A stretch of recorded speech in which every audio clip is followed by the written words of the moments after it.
Good. Third in our series called What Are You For? And the reason we're doing this series is Christians kind of have a reputation for what we're against. And in a hypercritical world where people just want to pull others down, that's not what Jesus intended at all. He intended us to be for people, to be for certain things.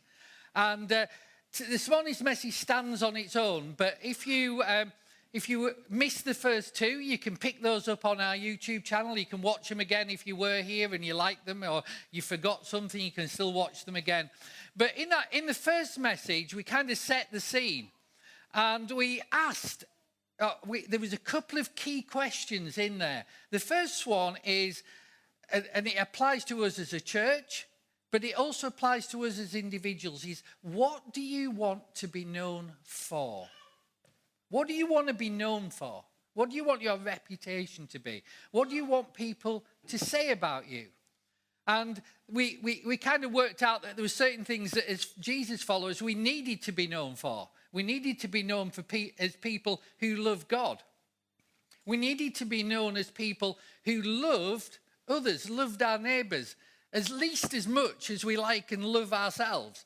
And we learned that we have this mission that we're on, which is to go and make disciples and baptize them, all 9 of them and the rest to come. And then Jesus filled all that out and summed it all up in one command, which is love one another as I have loved you. And we kind of working through what that means, the consequences of what it means to love others like Jesus loved us. And then the second question was not what do you want to be known for, but what do people actually know you for? And sometimes the two will be the same. Sometimes you score a bullseye and people actually, your reputation is the same as you want it to be. But often when people hear us outside of church, hear us in the office or school or college or in the workplace, they don't see what we see on a Sunday morning. They see something else. And the real power of the kingdom is when those two match up, when what we want to be known for is actually what people know us for and what they see in us. So that was kind of the first week. And it finished off with this summary of that, which it kind of runs right through this series, is that Jesus is for people. And he wants us to be for him by being for others. And so the second week, so last week, we talked about how the world seems to be in a mess. And sometimes we can feel powerless. Sometimes we feel a bit hopeless about that. And everything seems set on negative. But actually, the good news we carry is that we are part of a kingdom that has a king. And we have a mission to turn that positive to negative. And when people hear the message of Jesus, the message of the kingdom, and start to follow him, it's a positive force in a negative world. So that's where we've got to. That's where we're up to so far. So this morning, I'm going to start with a question. And here's the question. It's an interesting question. What would your relationships look like if you consistently put others first? What would your relationships look like if you consistently put others first? I mean, think about it. Just think about it. What would it look like for you to do that within your family and the rest of your family to do that back? What would it look like for you to do that, to put others first all the time in your workplace or in your friendships? What if instead of asking, what's in it for me, we asked, how can I serve you? What would the world be like if we lived like that? And then others caught on and started seeing that and started doing the same. What would the world look like? Now, that sounds nice, doesn't it? Right? Yeah, it sounds good. Sounds good. You probably imagine like some sort of amazing, I don't know, peaceful, lovely world. But let's be honest. It's not natural, is it? It's not natural for us to behave like that. putting others first doesn't always feel good. And it's not always convenient. It's not always profitable. It's not always in our best selfish interest. Here's more. It's not always fair either, is it? Particularly if the person doesn't respond in that way. But here's the thing. Here's the really important thing for this morning. It's exactly what Jesus did for us. Because, like I said, Jesus is for people. And he wants us to be for him by being for others. And today what I want to do is I want to challenge you. I want to challenge you to step into a way of living that seems upside down, but is actually leads to real joy, real peace, better relationships, better family life, and a real impact on the world around us. So I'm going to just return to my traditional roots, and I actually have 3 points this morning. So I'm returning to my Anglican traditional roots. So it might never happen again, so savor this one. I've got 3 points this morning. And here's the first point. The first point is this. The kingdom of God is upside down. The kingdom of God is upside down. Now, in order to kind of help us understand that, I want to take you to an event that happened in Jesus' life that's so contrary to expectation that it actually ends up being shocking. And if you kind of want to look it up, but the verses will be on the screen. But in Matthew chapter 20, now Matthew was a follower of Jesus. He was one of the 12 disciples, and he wrote down his account of Jesus' life. And this is what he tells us. He tells us that Jesus is heading to Jerusalem when he suddenly takes the disciples aside and he privately explains to them that things aren't going to turn out as well as they would like it. Up till then, big crowds are following Jesus. He's heading to Jerusalem. People have got their palm leaves out. They're waving the palm leaves, proclaiming him, because they're all expecting that Jesus is going to go into Jerusalem, set up his throne, and overthrow the Roman Empire. By this time, they've got no doubt that he is the Messiah that God promised for centuries. And Jesus turns around to the disciples and he says, actually, that's not the way I'm going to win my victory.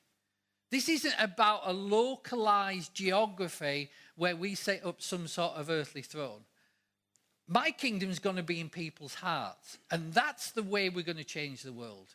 And I'm going to invent this new thing called God's people, the church. And this gospel is going to be available to anyone who will believe. So he starts to explain to his disciples that as a result of that, he is actually going to suffer and he's going to die. And I don't know about you, but if you had that sort of turn of events, it would have been pretty shocking, wouldn't it? Like, I don't know how you feel. You've given up everything to follow Jesus. You've walked away from your business, you walked away from your family, you followed him, people have laughed at you, people have called you stupid, all sorts of things, and yet you've seen the incredible miracles that Jesus did. So, and now all of a sudden he says, it's over, I'm going to die. I'm going to die because that's what's necessary to save everyone else. And if that had been me, I'd have been kind of first, I'm kind of one of those people that jumps into things. And I would have jumped into it and said, hang on a minute, Jesus, that's not the plan. Well, it's not my plan. I thought it wasn't your plan. What are you doing, Jesus? Like, what's happening? Now, I would have done that. But I want to show you one particular reaction to that shocking news that Jesus had just presented. Because Matthew kind of records this for us. When we studied John's Gospel earlier in the year, it's not in there. And the reason will become apparent why it's not in there. Okay? It's not the best moment for John and his brother. Because Mama gets involved. John's mum turns up. Here's what happens. Now, just remember, Jesus just told them he's going to the cross. and their expectations aren't going to turn out. This is John's mum. Then the mother of James and John, the sons of Zebedee, came to Jesus, dragging her sons along behind her. That's my interpretation. She knelt down in front of Jesus to ask a favor. What is your request? He asked. And she replied, in your kingdom, please let my two sons sit in the places of honor next to you, one on your right and the other on your left. Don't you just want a mum like that? Going straight, like, how would that pan out if mum turned up at work and said, I think my kid needs promoting to your seat? You know, it's kind of... Now, I'm kind of a positive person, so I want to look positive on that. So let's kind of like try and be positive. And I like to give her a bit of credit here, because at least having heard that Jesus just said he's going to die, at least she must have got the whole raising from the dead thing, that this wasn't final. Yeah? Now, that's kind of a leap of faith at that point, isn't it? She perhaps had listened better to what Jesus was saying than the disciples themselves had listened. Either that, looking on the negative side, she hadn't got it at all.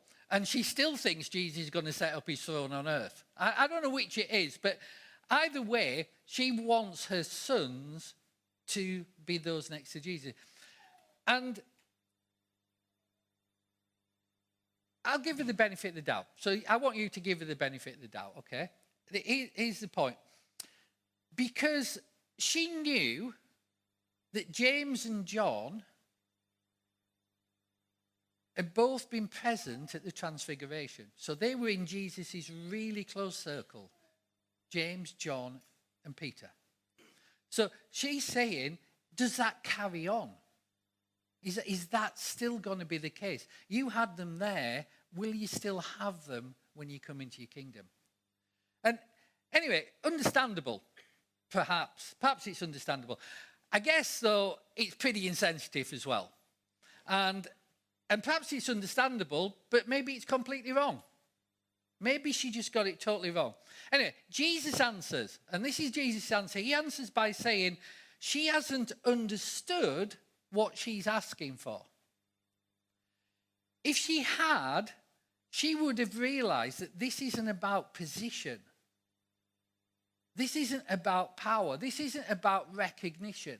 Jesus' kingdom is not about status. It's not about title.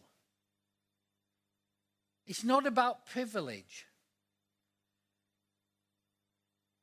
And Jesus says, actually, my kingdom is joining with me and facing the same things as I did.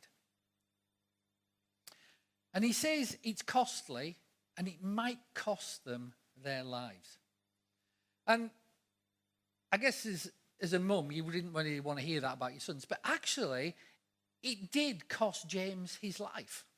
He was the first of the 12 disciples to die. It cost him his life sooner than he would have hoped it would cost him. And so Jesus carries on, and he kind of explains the nature of his kingdom. This is a kingdom which we are called to live out, because we have a king, the one who has ultimate authority. And as there's a king over this kingdom, that means he is final authority in our lives. You know, when Jesus was resurrected, so I'm giving the end of the story away, I know, but when Jesus was resurrected, but you knew the end of the story anyway, didn't you? But when Jesus was resurrected, he said, all authority in heaven and on earth is given to me. So Jesus is our final authority on everything. If we want to make decisions, we have to build his ways and his teaching into our decisions and our choices, and live his ways. Because when we follow him, he is the final authority in our lives. And I just think this is furious, because funny, because what happens next is the disciples get really furious because the other disciples find out what John's mum's done. And they're really annoyed. And this is what he said. When the 10 other disciples heard what James and John's mother had asked, they were indignant. That means spitting feathers, if you're northern. I don't know what the southern equivalent is. Roger says really cross. That's a bit wet, isn't it? They were really cross. No, they were spitting feathers. They were angry. They were jumping up and down. They were hitting walls. They were just really furious. And Jesus called them together, like, calm down, guys. We don't do this. This isn't the way we handle this. And he said, you know that the rulers of this world lord it over people, and officials flaunt their authority over those under them. But Faith Life, among you, it will be different. Whoever wants to be a leader must be your servant. Whoever wants to be first must become your slave. For even the Son of Man, Jesus, came not to be served, but to serve others and to give his life as a ransom for many. Now, I think what's really interesting about this is when Jesus was telling them about what it means for him to die and go to the cross and die, he finished off that. So that almost the last thing he said before John's and James and the mum appears on the scene, almost the last thing he says is this: the first will be last and the last will be first. The first will be last and the last will be first. And this is the point. They should have got this. They should have all been kind of like, oh, okay, Jesus, I get it. I get it what you're saying. They didn't get it at all. They heard it, but they didn't live it. And that's something we have to guard against. Because we can listen to so many things that we want to listen to, and we can hear so many things. But if we don't live them, if we don't apply them, they're worthless. I heard somebody talking this week, and he was talking about how people gauge whether teaching, so what I'm doing right at the moment, is deep. Because you don't want shallow, do you? Like superficial teaching. But how do you gauge if it's deep? And what he did is he put a sentence up on the board, and it was in Greek. And he said, does anybody know what that says? And everybody looked at these Greek letters, hadn't a clue. He said, but I'm a pastor. I've studied Greek. I know what that means. And if I tell you, you'll be really impressed. Like you're impressed when I come out with lots of deep Greek in my sermons, and we explain about carvings on temple walls and all those sort of things, all of which is really interesting. He said that sentence that's on the board in Greek actually says this is not deep. Because the kingdom isn't based on amount of information. What makes the kingdom deep is application. It means living it. And we can talk and and I'm not going to do it this morning, but I could go on for an hour and a half. And I'd quite happily go on for an hour and a half because I love preaching. But we could do that. And it could have some fantastic points in it, more than 3. And then I wouldn't be an Anglican. It could have loads of points in it, but it wouldn't do you any good if you didn't do anything with it. The kingdom is about how we live and how we apply it and how we carry that in our hearts and how we live it out. And what Jesus is saying is others come first. So the question is, am I going to do that? Am I going to live like that? Am I going to relate to Faith Life, others in Faith Life? Am I going to relate to the church as a whole on the basis that others come first? Am I going to be a servant? Will I do things to help others, even if it costs me? And the same in the rest of our life. in our relationships, will others come first? You see, Jesus is flipping it upside down. And it sounds backwards, doesn't it? Like you win a victory by putting others ahead of you. We win the world by putting others ahead of ourselves, thinking of others as more important than ourselves. And the question isn't, how many different ways can I say that in Greek? The question is, what will we do with it? And Paul, who came along afterwards, came along after all the events of the cross, after Jesus' resurrection. In fact, he was one of the persecutors of the early church. He murdered Christians. And then he has an encounter with Jesus, and it turns his life around. And he went on various missionary journeys, and he planted churches all right across the Mediterranean. One of those churches was in a place called Philippi. And he wrote them a letter. And in that letter, he says this, and it's in Philippians chapter 2, if you want to look it up, it's on the screen. Do nothing. Say, do nothing. Do nothing. That means nothing. Out of selfish ambition. This isn't about self. This is what I love about the kingdom. It's not about me. It's not about my ambitions. I have the greatest fulfillment, the greatest joy, the greatest purpose, the greatest hope, the greatest life when I live for others. Because in living for others, I'm living for Jesus. Do nothing out of selfish ambition or vain conceit. Rather, in humility, value others above yourselves.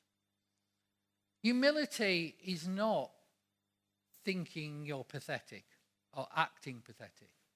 Humility is recognizing the gifts that God has put in you, appreciating those gifts and abilities and opportunities, and leveraging them for the benefit of others instead of yourself. That's what humility is.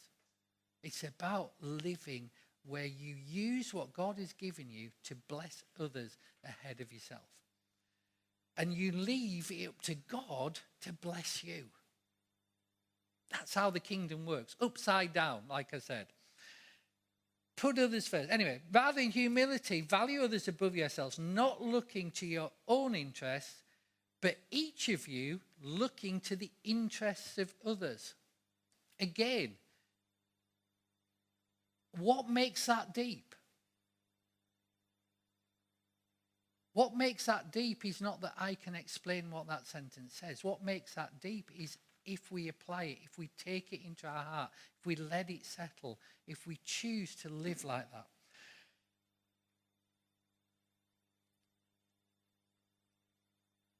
The second point in my 3-point sermon is this.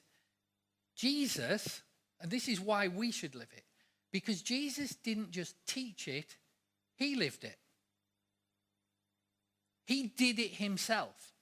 And if anybody in the history of the entire universe had a reason and a right not to live this, it was Jesus. Jesus, who was God in human form, who gave up all the riches of heaven to come to save you and others. If anybody had a right to have the applause, have the kind of put themselves first, to demand honor, to demand praise, it was Jesus.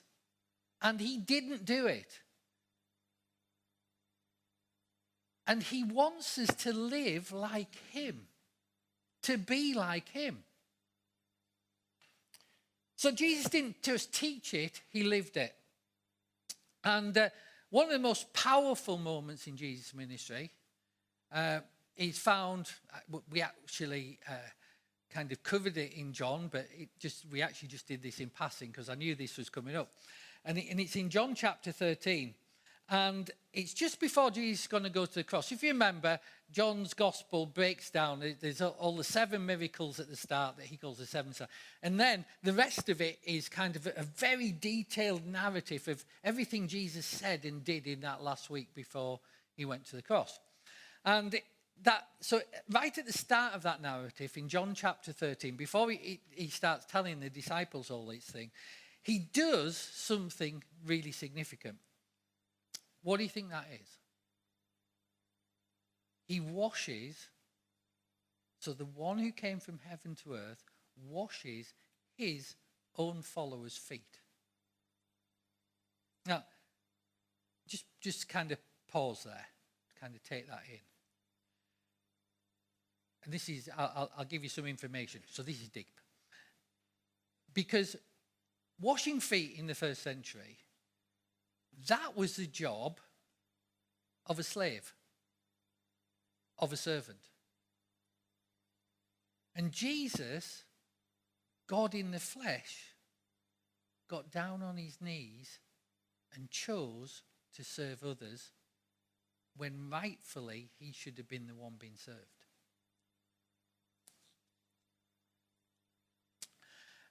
And after he's done it, he looks at his disciples, looks them straight in the eye, gathers them together, looks at them like you know when you've got the eye of Jesus on you. It's a bit like the eye of Cheryl, but only not as frightening. Got the eye on him. And he says this, guys, I've set an example for you. Go and do as I've done. This is meant to be an example. And so right now, I want you to imagine Jesus looking you in the eye, right here, right now, and saying, that's my example. Go do it. You see, it's a lot easier when it's Mark saying it. But I'm just repeating the exact words of Jesus to you. This is Jesus saying it to each one of us. Go do it. Go live like this. And let me ask you, like I started, what would happen in your family if you lived like this? What would happen in your workplace if you lived like this? What would happen in our neighborhoods if we lived like this? I think we'd have an awful lot more than 9 baptisms. What would happen in our church if we did this for each other?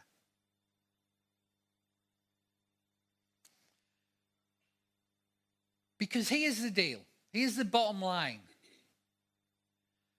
The greatest impact you'll ever have is not in how many people serve you, but in how well you serve others.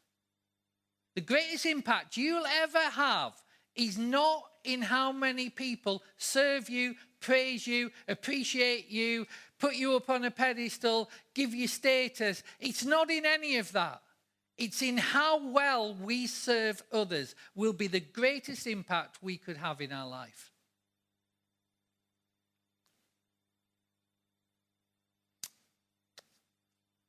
Third and final point. When you put others first, it changes things.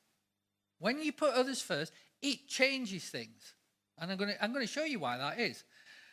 So let me ask you another tough question. Okay, have a think about this question. Who in your life are you struggling to put first right now? You don't have to call out names. Amen. You don't have to shout David out. You know, all that stuff. It doesn't work like that. Okay, I'm not asking you to do that. I'm asking you personally to think, who are you struggling to put first ahead of yourself right now? Who have you struggled with this week? When did you put yourself first instead of another person? Maybe it was a difficult boss. That kind of happens a lot, doesn't it? Maybe it's your spouse. I saw you smile, June. Because you feel like the spouse isn't doing their bit. They're not carrying the weight. All sorts of reasons. So why should I do it? Maybe it's a friend who always seems to take and never to give.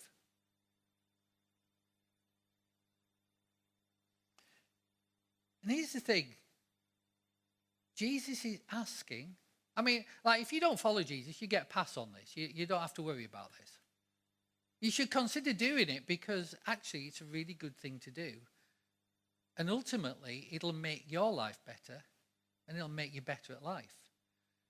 But if you don't currently follow Jesus, you've got to pass on this. But if we're a Jesus follower, this is not optional.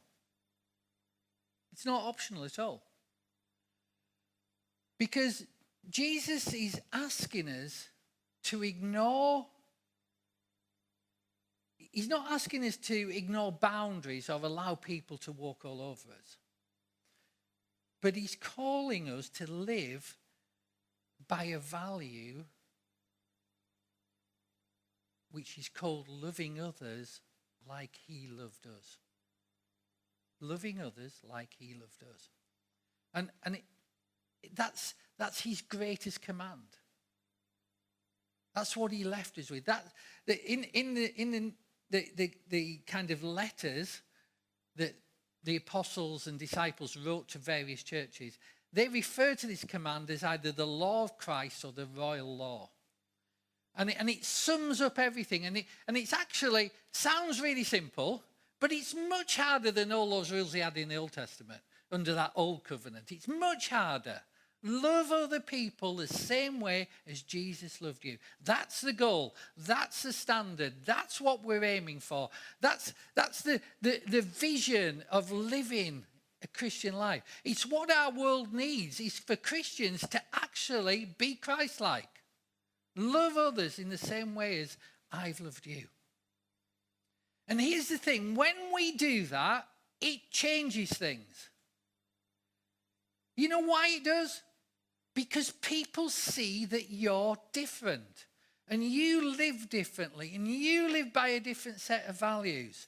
And they notice when you don't push yourself to be first. They notice when you don't take decisions based purely on self. They notice when you listen instead of demanding. They notice when you're the one who's taking time to help them. They notice when you serve instead of expecting to be served. And this is what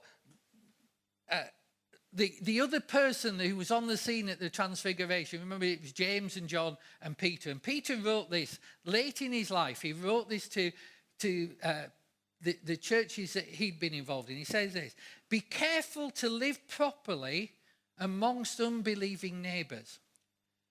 Then, even if they accuse you of doing wrong, they will see your honourable behaviour. And they'll give honour to God when he judges the world.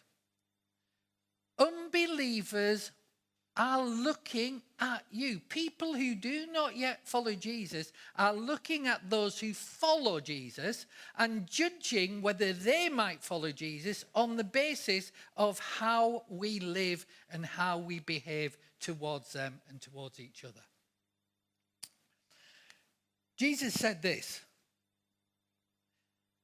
let your light so shine before men that they may see your good works, and as a result, glorify your Father in heaven. When you put others first, it changes things. Here's the truth. People, even whether you know it or not, think it or not, even if you don't like the concept, people are watching you. And in watching you, they need to see Jesus in you. Not you in you, Jesus in you.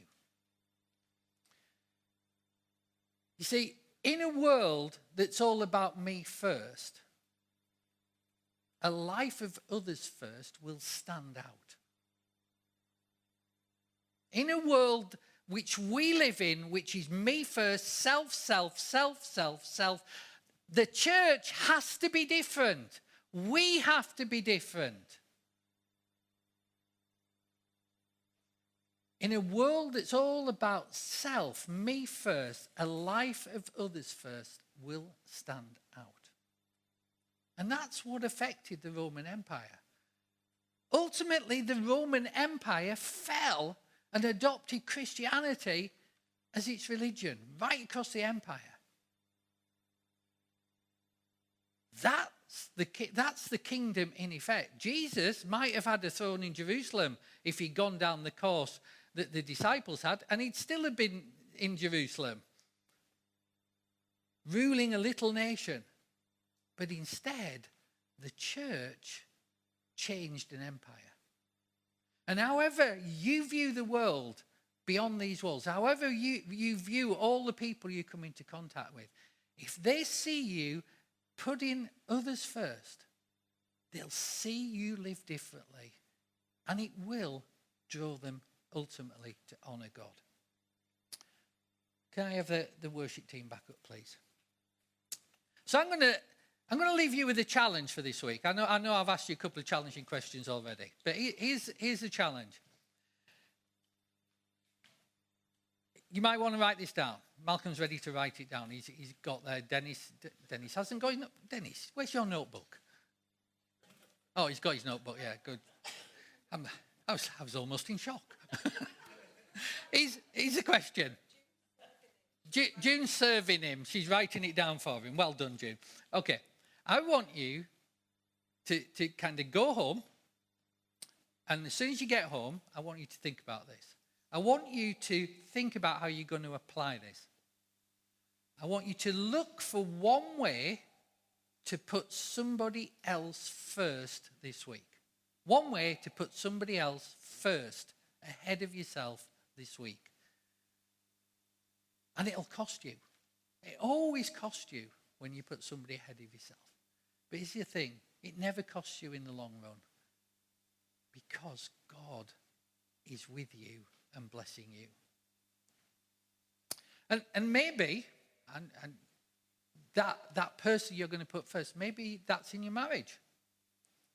Choosing to serve your spouse in a way they don't expect. Chez. Yeah. Maybe it's at work. Giving credit to someone else instead of taking it for yourself. Helping them with their work as well as your own. Maybe it's at home. Pausing your plans and your career and all the rest of it just to have some time with your kids. Maybe it's at church. Deciding that you are going to serve in a particular area to help us all and to help the kingdom. Because when you put others first, you reflect Jesus.